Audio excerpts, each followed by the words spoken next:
এক মাস ধরে গোসল না করে বসে আছো। শীত তাই গরম পানি দাও আগে।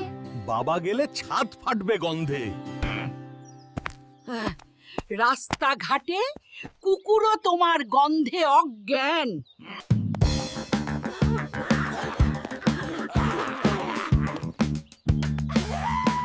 ওর কাছে গেলে বাতাস সাইলেন্ট মোড। পাখিও শ্বাস ধরে উড়ে। আমি পারফিউম মানুষ। হালকা, What are you doing? get out of here! বাপরে এখন তো হিরো বড় গোসল করলি না? দাদি, এই তো 30 দিনের রেকর্ড চলছে। পানি নষ্ট করা পাপ। পাপ তুই, পুরো বাড়িকে গন্ধখানা বানাইছিস। আরে আমি কি বাঘ নাকি? ওহো, গরমে এমনি হয়। গরমে নয়, তোর গন্ধে। তোর তো পুকুরে নামলেই পানি নষ্ট হয়ে যাবে। আরে ভাই, পানি তো আমার বন্ধু। আর না, তোর নামে এখন পানি নষ্ট হবে।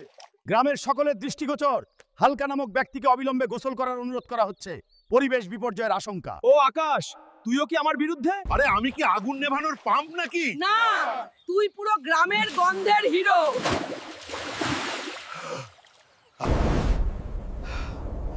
শীত কি জিনিস, আমাকে তো বরফ বানায় ফেলতেছে।